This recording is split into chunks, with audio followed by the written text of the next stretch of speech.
And welcome everybody to Co-op Guild. This is the Co-op Corner, our monthly news segment covering upcoming cooperative board games for the month of January 2026. So the first one of 2026. See lots of friends here. Hey Chris, hey Matt, hey Brian, Derek's here, awesome. Kim, Greg, lots of friends, awesome. Hey everyone, okay. Hey Lane, how's it going? Okay, so let us dive into it. We've got 5 games to cover tonight. Some of them you'll be seeing on the channel soon, so it'll be kind of fun. So no one puts co-op in the corner. Nice. I understand that reference. Okay, let's start off the fun with the buttons pushing. Apparently, there we go. Okay, the first one I'm going to talk about is currently live. This is Invincible.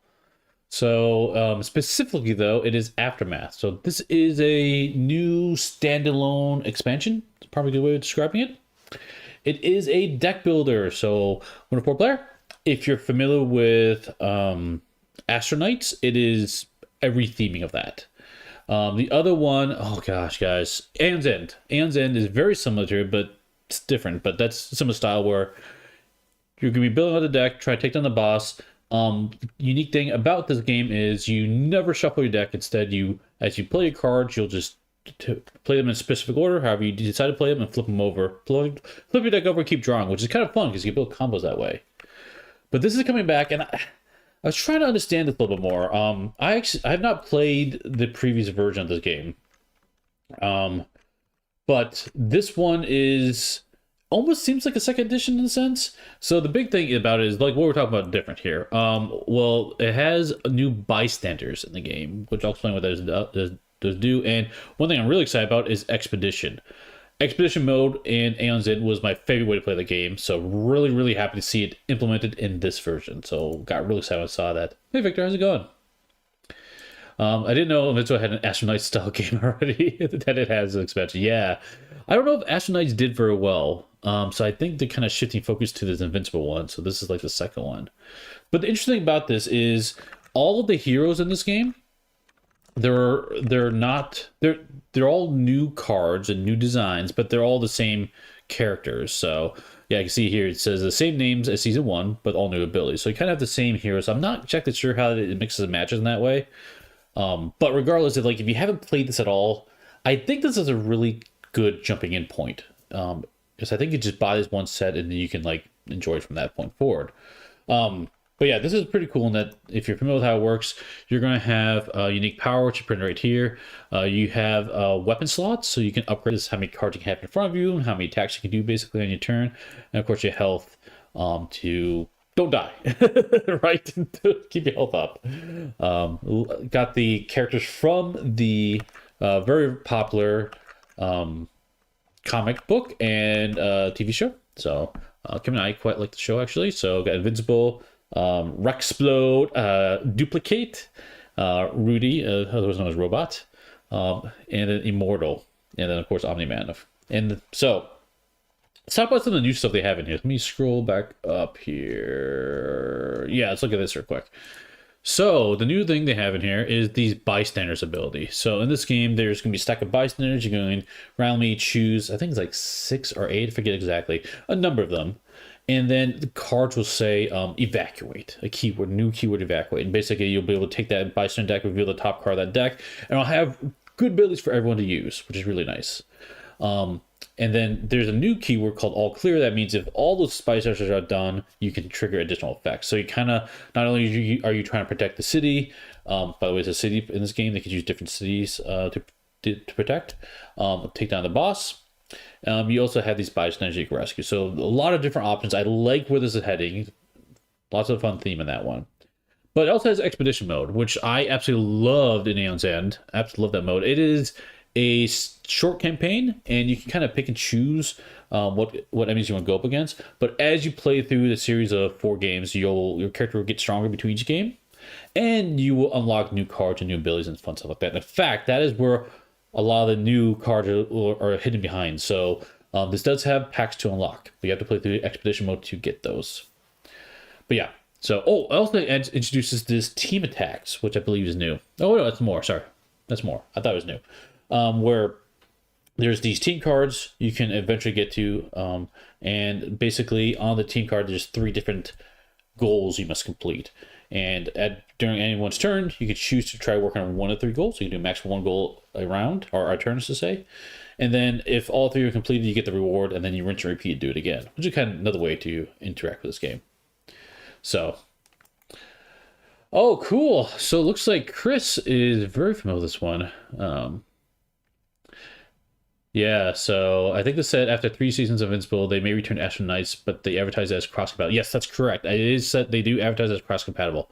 So you can combine Astral Knights with this set in the previous Invincible set as well. So... I really like the first season of the game. I really played more of what I had before getting more of it. Yeah, I know. So, yeah, and Aeon's End's a ton of content, and yeah. So I suspect a lot of people have probably played either Astral Knights, Invincible, or Aeon's End, so you're probably very familiar with the style of deck builder. They're solid systems. They're quite fun. So, yeah, there's new characters, new powers. Cool. Yeah, but yeah, that's what's up. It is currently on GameFound. Oh, by the way, every game we talk about, there is a link in the video description. Go click that link to go take a look at the campaign, and you can follow back where you need to. If you have any questions, of course, drop them in the comment section below, and I'll do my best to answer them. If you join live, you just ask your question live. I'll do my best. But yeah, that is the first game to talk about. That is Invincible Aftermath. It is currently funded, and it is... yeah, that's it. Let's move on to the next one. So the next one is also an expansion of a series that probably a lot of people already are familiar with. That one is Set a Watch. This is Winterlands. So this looks like a smaller expansion. If you have Set a Watch, I'm sure you're following this already, or we're already going to get it. It is a... how do I describe it? It is a dice placement game where you're leveling up your hero, but you're trying to progress along a path through the wilderness, and every night one of the heroes has to stay at camp, and everyone else all gets to rest at camp. Everybody else needs to be part of the watch, and enemies attack at night and stuff like that. So you're trying to puzzle through this line of enemies, trying to see how you can survive it. If you like dice placement games, this is a pretty fun one, honestly. But this one, what's new in this one? Let's look at what's new. So this one's introducing a new character, the Northmen. So if you have this game, you'll probably want to back this so you get the new hero, because those heroes are always fun to do. Yeah, I did back this. Yeah, exactly. If you have this, you're going to back it. So Doom Run was awesome. Yeah, so this is going to add more of that, honestly. I was trying to figure out if there's anything like super unique in this one. I couldn't quite tell what was going to be standing out on here, but here's all the contents of the game. So honestly, more goodness is what it looks like to me. Nothing that really jumped out at me as something like, oh wow, something super different, but honestly, more of a good thing is always a good thing. So like a tower defense, a little bit. It's what you have is you're gonna have a line of enemies. Let's see if I can find a decent picture. Let's find a gameplay picture. I can explain it better. I probably have a gameplay in the channel. I don't know if I did or didn't, but I used to play this one. I used to have it. I don't see a good picture of this one. Okay, I'll just explain it. But basically, you're gonna have a line of enemies in front of you. Only if some of them you can see at a time, face up. The other ones are face down. And you have something called light in the game. You can manage how much torchlight you have. You can see more enemies, and you can plan your attacks better that way. But each hero is a different way of attacking. Melee, only people up close. Range, you might go shoot somewhere further down. But basically, you are trying to work together to defeat all the enemies in this line as efficiently as possible, is what it is. And then enemies left over do bad things to you. So yeah, it's basically a big puzzle trying to get through each wave of enemy during each night. So I don't know if it's tower defense is how I'll call it. Does it play well solo? I think it plays pretty decent. Yeah, actually, Derek says as well. It plays decent solo. The one thing I will mention is if you play with the full player count, there is one player in the game that is not going to be part of the battle. Each hero has to take turns to rest at camp. Now, when you rest at camp, you still have a unique set of actions where you can like tend to the fire and do this other management stuff, which is still good and fun in its own way. But it's not the battle, which is like the really fun part of the game. And so just keep that in mind. If you play higher play counts, it's probably better than the lower play counts for that reason, because if someone's resting camp, you can take over the other character, for example. But yeah. Oh yeah, definitely take a look at Derek. He's got a good playthrough of this one as well, so for sure. So set a watch. Yeah, dice placement, fun game. You get to level up your powers and stuff like that. Each hero plays differently. It's a cool system. It's a very cool system. Definitely worth checking out. So that is set a watch. It is on Kickstarter, currently live. You can go take a look at the link in the video description. But those are the only two games we're talking about that are currently live now. Let's start talking about upcoming games. So the first upcoming game is coming January 13th, and that is Small Time Heroes. So this is a roguelike game. A very excellent one, honestly. If you like games like Slay the Spire, you're probably going to enjoy this game. I did play through this one, preview quite a bit of time ago, actually. It is a game where you choose a hero and you're going to be playing through 3 different waves of enemies and then fighting the boss and defeating the boss. And it has an energy system, so you'll be gaining 3 energy a turn, and you can use the energy to play your cards, and you'll be generating a block and trying to attack to take down enemies. The cool thing about it, let me jump to here. Oh, that's not what I want to see. Hold on. 1 second here. I'm looking at the wrong thing. Too many windows. Here we go. There we go. Let's jump to this. So this is an old playthrough I have of it. I can describe the game a little bit better with this visual. But basically, you've got, like, this is a 2-player game, so 2 different heroes here. You have your buy area here, and of course the cards you play up top. But the cool thing about it is you're going to have these different enemies up here. And each enemy is assigned a symbol. The cool thing about the game is you're going to draw one of these cards at the start of your round. And so this one is a diamond or square. It's one of the 2 symbols on the backside, but we don't know which one it is. Based on which symbol it is, it will tell you which of these enemies will activate at the end of your turn. So it has a really cool puzzle element. Like, ooh, I know that maybe the square will go and he's going to do something really bad for me. So, but if you take him out first, then you don't have to worry about that attack. It's a very, very cool system. If you guys like the roguelike game with deck building in it, highly recommend checking this one out. It is very, very cool. Small Time Heroes. Now, what's new about this one? I am so discombobulated here on my windows here. Oh my gosh, I'm all over the place. Okay, what's new about this one is they're introducing 2 new heroes. So they're introducing a cleric and mage. So, because before you only had the rogue and warrior. So I got 2 new heroes to add more variety to that, which is awesome. And, of course, 4 new bosses as well. So definitely check this out. Our friends over at One Stop Co-op Shop, Mike and Peter, they both enjoyed this one quite a bit, but they've got a playthrough out there well, so you can take a look at it. Yeah, it's a really, exactly, Beerman. It's a really good game. So for sure, definitely, like, if you're at all interested in like roguelike and deck builders, yeah, definitely check it out. So this one is a back for me. I played through all the game, including the campaign modes. That's awesome. Yeah, the heroes do sound cool. They do sound cool. So, for sure. Yeah, by far my favorite solo game of the month by game. Yeah, I agree with you. I think so too. Like I'm trying to think of some of the other solo games, but this one caught my attention. But this one was really, really fun. Drew, I think, is the designer behind it. I can't remember exactly. I apologize. But yeah. Like, easy recommend for me if you're at all interested in this game. And it's normally not, it's not a big game, so it's going to be relatively on the inexpensive side from that standpoint. Not a massive game you have to worry about.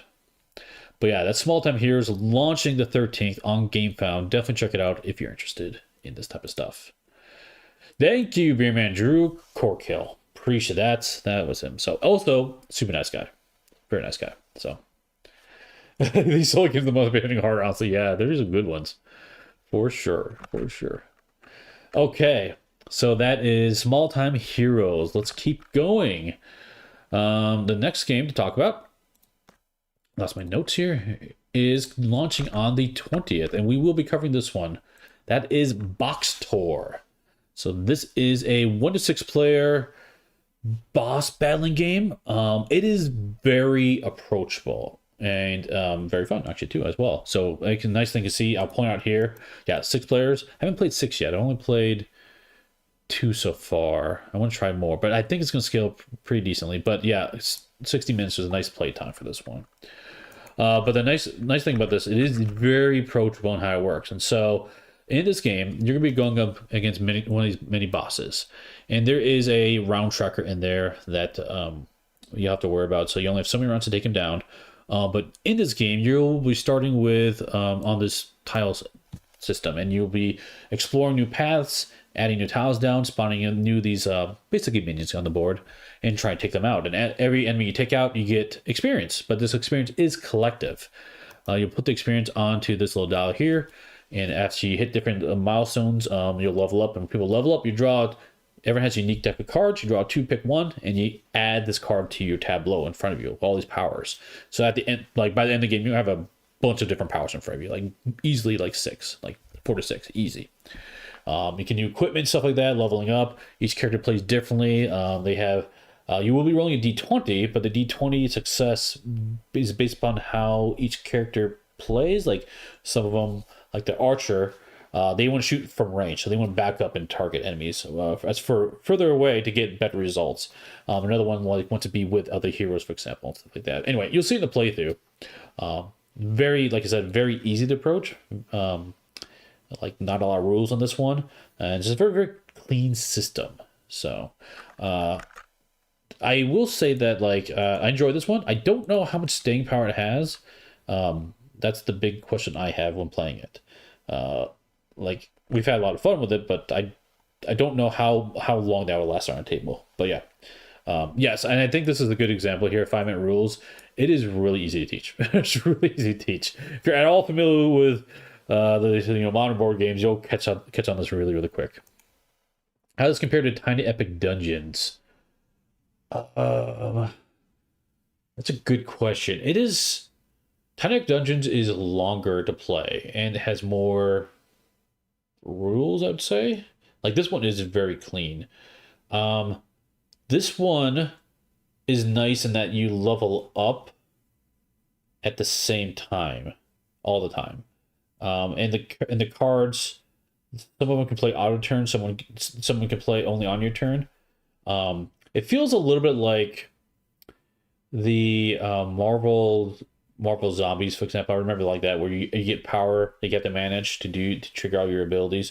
But imagine Marvel Zombies with like a bunch of powers in front of you. It's probably a good way of describing it. So yeah. Yeah, it kind of looks similar to it. It does a little bit. Yeah, it does. And you've got a lot of minions, different types. There's only 3 different types. And in every game, you always see them. But like one is like more of a tank. One is like a range guy. The other one's like a really quick one, for example. So you have to manage each of them as you play through the game. Lots of different characters in them. And they all feel unique for sure, how they play. But yeah, you'll see this on the channel closer to launch. We'll be dropping a video for this one. I also know that Meet Me at the Table, Colin played it, and Mike from One Stop Co-op, he also played it. So you'll have lots of videos to see from all of our friends and how this one works. So, but yeah, Boxtor is the name of this one. Oh, also, I should point this out. This what's going on here? Okay, sorry. This display here is really nice. Like it's very unique how they have it. So it actually stands up. I didn't point that out at all, but I'll talk about my playthrough a little bit. But right here, this is a good image of it. The actual boss, to keep track of it, this here is like the round track for the boss. It's all unique for them, and up here's the health dial for them as well. But it stands up on the table. Not necessary, but very, very cool. Like a nice little touch. True solo. Yes, it does play true solo, or Brian. But when you do play solo in this one, it tells you to remove certain cards from the deck. They'll have little stars on them. And if you look at the cards, it's very obvious why. The cards will say, hey, give an ally health or something. I'm making something up. And in solo play, you don't have an ally, so there's no reason to have in your deck. But you pull out those cards out of your deck, and the game plays just like it would for multiplayers. And basically, if you're asking how the game scales, basically, there's an enemy deck you'll go through, and at each time through the enemy deck, it'll move the round tracker on the bag dial once. And so instead of you sharing those turns, you'll take all the turns, basically. You only have so many turns in the game before the game ends. So solo, you have all of them, and the more people add, you divide that up amongst all the players. That's a good way of saying it. Yeah, Boxtor. So, been playing this one. Playing it quite a bit with my son. So, like I said, it's a good one. It's a fun game for sure. Okay, next game we have to talk about. Oh yeah, that's Boxtor, January 20th. Next game we have to talk about is launching on the 27th of this month. One of the games that I like quite a bit. Not for everybody though, but that is Mythwind, Herbalist, and Sherpherd expansion.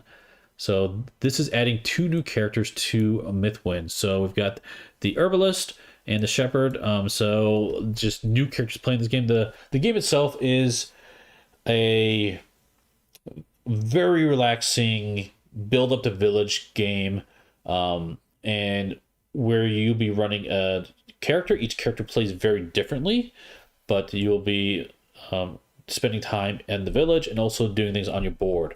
And it's hard to describe because a lot of the game comes down to which character you play. Like there's a farmer in the game. You have to manage this farm field and you till the crops, plant them, let them grow. There is a crafter in the game where you have requests for different equipment. So you have to try to get the right supplies and in the right order, the right numbers to get the items crafted. There's the trader, so you've got a merchant, you're trying to wheel and deal with people in that one. An innkeeper, but now you have these new characters, the Herbalist and Sherpherd. The Herbalist I know is another one that can leave the village on their return, and they can go get new concoctions as they gather different ingredients. And the Sherpherd I don't know anything about, but it's got a dog, so that's all I gotta know. So I'm guessing this is something maybe similar to the farmer. I don't know. We have to manage the field. Don't really know. No, Kim, we will not talk about that. I did not. She's not a wife yet. But yes, you can get married in the game. So I am working on a character, and I think we're just friends now. But at some point, I'm hoping you can make a partner or wife in this one. So yeah, it's not for everyone, but I enjoy it too. Or Brian, I like this one too. Yeah, it's a fascinating game that definitely needs an actual end goal. Yeah, to that point, Brady, this additional content will not change that. So if anyone's wondering, like, maybe this will change that opinion, no, it's not going to. No, for sure, no. It is very much an open-ended game. You can play as long as you want. I enjoy the different systems. It, to me, is just a very relaxing game. I'll pull it out and just start playing. So, can the already be a table? Oh, Greg, too soon. Too soon. Oh, yes. I did get married, Kim. My innkeeper did nice. You're the table. Yes, you're the table. But yeah, I will definitely begin this one. This is one I particularly like quite a bit. So, and I will say the Friends and Family expansion, love what it did to the game. The fact that you have cooperation between the multiple players in the game, like I can actually directly affect your board. That was something that I was missing when I was playing the game from the core experience. I wanted, yeah, we're playing collaboratively. We're all working towards the same goal, but I can't actually help you. With the Friends and Family expansion, I can directly help you with whatever you're doing, and they're all unique, which is very, very cool. So, yeah, Rich Mahogany, yes. That's true. Actually, there is an ending, and that's true, Brian. There is a story going on in the game, and that's one thing that I don't think draws a lot of people in. It's not a strong reason to play, but there's a story going along with an ending. But even when you reach that point, you keep playing. There's no like hard stop to the game. Play as much as you want. So, but yeah, it's a fun one. I enjoy this one. Nice and relaxing game. So very much interested into the new characters. So we'll see. But yeah. That is launching on the 27th of this month by Open Owl Studios. And we'll probably, around that time, I'll do another stream of our video of Mythwind. Because it's been a while since it hit the channel. And that might be a good time to show it to some new people if they haven't seen it before. So, but that, my friends, is what we have for today's Co-op Corner. So, lots of good stuff. We'll be back next month with more content. And I know Brady was in here earlier. Where is Brady? Where would you go? There you go, Brady. So he'll probably be showing up for next month. I'm sure he'll be interested in that one because, knocking on wood, everything goes according to plan. Mouse of Light, we'll be talking about that during that one. So I did launch that video earlier, so you can take a look at that one. But that one, if anything goes according to plan, it'll be in February. So that's a fun game. Yeah, fingers crossed. Exactly, fingers crossed. So, no worries, Frodo. You can catch up later. So, nice. Yeah, Interest Invisible. Yep, cool. And if you are a publisher, designer, developer, whoever, and you want your game added to this list, I do my best to try to cover it as much as I can. But if you have a co-op mode, definitely email me. I've got a email address in the video description, or you can jump on Discord. I'm very active on Discord. Reach me there. Just let me know, and I'll make sure it's added to the appropriate month. But like I said, I do my best to try to cover as much as I can. But of course, I will on occasion miss games. So sorry about that. So yeah, me too. I'm glad to see the Sadler Brothers back as well. It's a good one. If you like if you like any of the Sadler's games, you're going to like this game. It has their footprint all over it. All over it. It's like, oh yeah, that's a Sadler design. Oh, that feels like Sadler design for sure.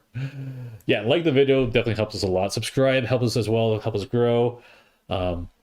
And for the rest of this week, we will not be doing any other content because this weekend is very, very important. It's Kim's birthday. So I'll be taking a short break from the channel, celebrate Kim's birthday with her, but we'll be back next week with more content, including continuing the Marvel United campaign. Wednesday will be a gameplay.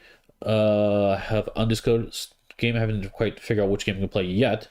And then Saturday will be co-op chat. Co-op chat is going to be much more frequent this year. It's one of my goals.